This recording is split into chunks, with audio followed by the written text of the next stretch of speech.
Mike Owens with Inside Fighting, and it's always a pleasure to be joined by Cody Durden, who returns to action UFC Atlanta facing Jose Ochoa. Cody, always a pleasure, my man. How are things and how's training camp been so far?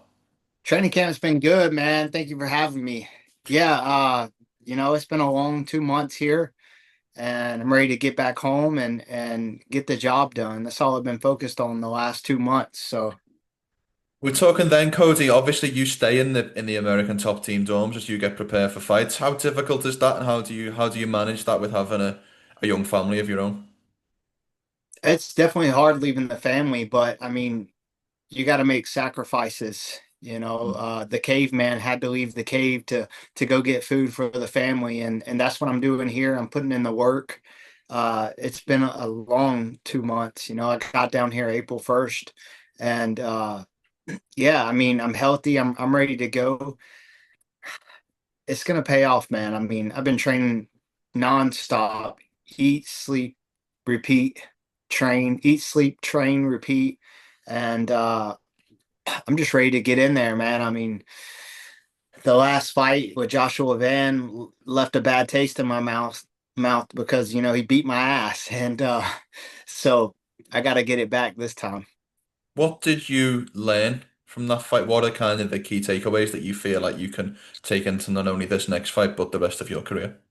Just I was trying to take his head off and throwing every punch with ill intentions, and that's not usually me. I mean, he kept a good high boxing pace, higher than most, and I got to move my feet. I got to move my head. I can't get in there and try to trade with a phenomenal boxer like that. Uh, and I went right into his game plan. Hmm. Have you made any changes in preparation for this next fight? Yeah, I incorporated a lot more running into my regimen, and so starting in February, I had to heal from the fight in December, and starting in February, I got a new strength and conditioning coach named Troy Quick with Warrior Training Facility, and literally put in the work from February to the end of March, just nothing but weightlifting and strength and conditioning. So going into fight camp, I was about 152 pounds. It was heavy, but I knew the weight would come down as I start sparring, as I start getting back into wrestling more. And yeah, one second. Let me close this door.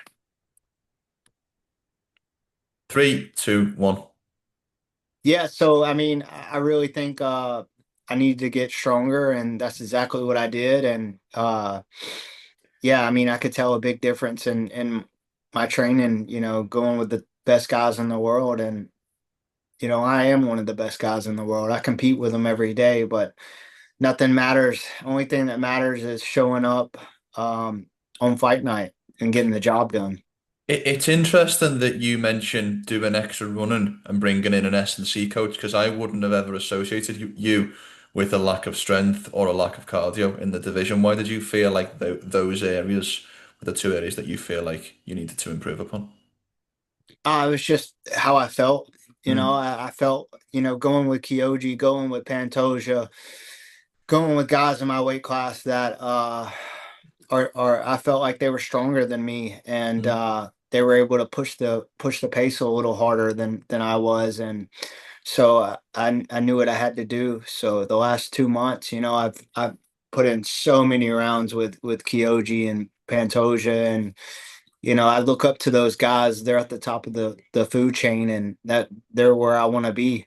And so every time we practice, I try to grab Pantoja, try to grab Kyoji, and I really implemented going with the hardest guys every single round instead of taking rounds off. And sometimes it works in your favor, sometimes it doesn't, but uh I'm healthy, so I guess it did work in my favor. It's such a benefit for a fighter to have the champion in their weight class as a training partner. Do you learn more from Alexandre Pantoja from a physical standpoint in terms of what he actually does, in terms of his time in the cage, or mentally in terms of how he prepares as a champion? Yeah, I mean, I pick his brain on what he eats before the night before the fights, and I also, the smallest details in grappling, that I'm picking up from him, really helped me this fight camp. It's just you never stop learning, never stop evolving, and that's what's so great about this sport. 100%. Does he do anything differently, in your opinion, to the rest of the division in terms of preparation? No, I mean, you see what Pantoja does. He gets on top of people and he mauls them, and I just pick his brain on how exactly can I copy that? How exactly can I land punches while pinning these guys like he does? And yeah, that's what I got from him a lot this camp. And he also my wrestling's really good, and so he also asked me a lot of questions about wrestling. So it's good. It goes hand in hand. I know that you'll be picking Pantoja to defend his title in a couple of weeks' time at 317, but how much of a realistic chance do you give Kai Kara France in that fight? I definitely give him a chance. He's been Mm. at the top of the division for a while now. He's got power in his hands, great stand up. But I think Pantoja's on a different level. I think he'll get him down and submit him. Um, turn the conversation to yourself and this upcoming fight, Jose Ochoa. What do you make of him? Give me your scouting report on your next opponent. Man, he's a good, solid young kid. Comes from Peru. He's training at Shootbox MMA with Charles Oliveira, and we know their style. It's mostly uh, kicking and punching and brawling. And yeah, I'm prepared for whatever he brings, but I haven't really been focused on him too much. Even though I know all his patterns, I've watched him day in and day out religiously, and I know what he's strong at, and I'm gonna exploit his weaknesses in there. June 14th. You mentioned he's kicking and punching and fighting. Is there any similarities you can draw from the Joshua Van style compared to this style and kind of how you can improve upon that last fight in a similar kind of style matchup? Yeah, I mean, Joshua Van was real strong. He was low center of gravity, and he's got hella good hands. And I just don't see this in a Jose Ochoa. He's a big time kicker, more Muay Thai style. And he had his hardest test in Loner Kavanagh, uh, which he did good in the fight, but he still ended up losing. And that was his first big test. So yeah, I just feel like I bring so much more than the last fight with Joshua Van. I'm gonna be sticking and moving, and my feet are gonna be moving. Most important. Mm.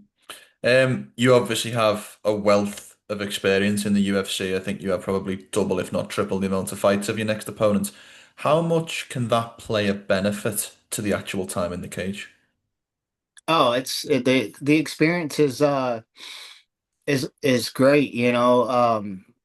I'm going on my 13th UFC fight, and Wow. I've fought more in the UFC than he has overall. So, and I've been way more active than he is. He's got the age on me, but I got the experience, and I'm gonna show it. What's the mood like in the gym at the moment? I mean, there's always people preparing for big fights out of American top team title fights, number one contender fights, and then the like. What's the mood like in the gym at the moment? It's good, so I actually sparred at 9:30 this morning. I sparred Japanese ninja Renya Nakamura. Mm. He's a very, very good wrestler. And yeah, 5 rounds with him. And then, I went and ran 4 miles, and then I come back and watch the sparring myself, and it's good. I mean, I like training at 9:30 in the morning, but the overall mood is good. A lot of champions here with the same mindset. You got Kayla Harrison with her fight coming up next week, and she's looking sharp. She's also looking very skinny right now. I can So, imagine. uh, yeah, it's great. I saw you getting some working with DP as well as he gets ready for his retirement fight. Yeah, yeah.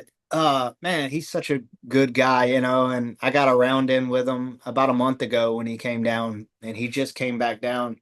But yeah, he guillotined me when I went with him, and he was out of shape, so I was pushing the pace on him. And then he guillotined me, and my neck hurt for like 2 weeks. I was like, "Oh my gosh!" Like once he grabs on that neck and wraps his legs around you, yeah, you got to tap, and I didn't want to tap, so I stayed in the position for a while. And when I got out, I was like, "Oh God, my neck!"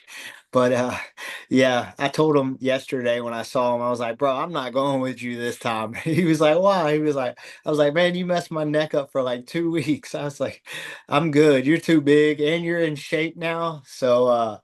I'm good, and it was awesome though, man. Being around him is just contagious, his personality and talking to him about, his whole fight career. And he told me, he said, yeah, one last go. And I was like, well, maybe. And he was like, what do you mean? I was like, well, you get in here, you knock out Max Holloway, and Topuria wins. They might come and ask you to fight for the title. And then he was like, oh, I'll have to do that. Mm. I have to fight for the title. I was like, yeah, but it's been good, man. The people down here are just great. Um, where's your mentality at going into this fight? I know you got the win in the middle of last year, but obviously the last couple of fights haven't gone your way. How have you processed that? What's your mentality like going in?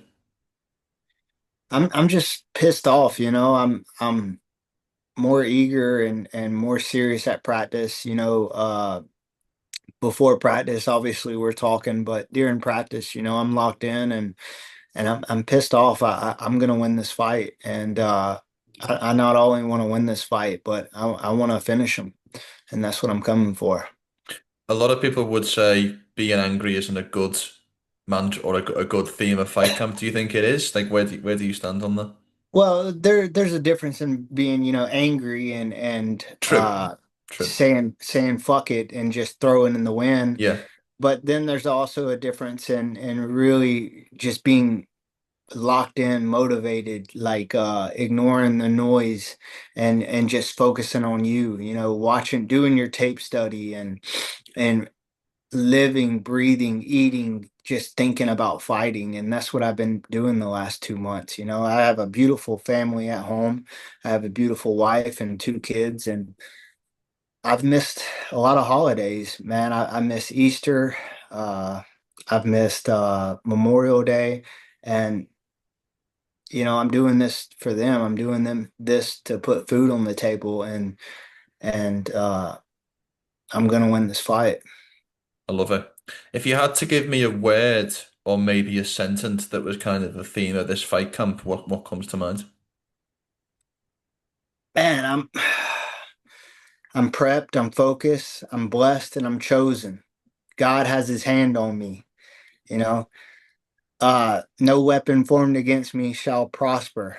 God has a plan for me. So that's my mentality. And I want to see blood, you're gonna see blood in my fight, and it's gonna be a good one. June 14th, as you visualize this next fight, talk me through not only how you think the fight plays out, but also how the day plays out. Talk me through what a perfect day looks like in your mind. Man, I'm gonna get in there, be calm, calculated, composed, and I'm gonna let my skills drive me and my heart guide me. That's it. That's all there is to it. Well said. Cody, always a pleasure, my man. Thank you for the time. Have a great and safe rest of camp, and best of luck for the next fight. Thank you, bro. Appreciate it. Let's go.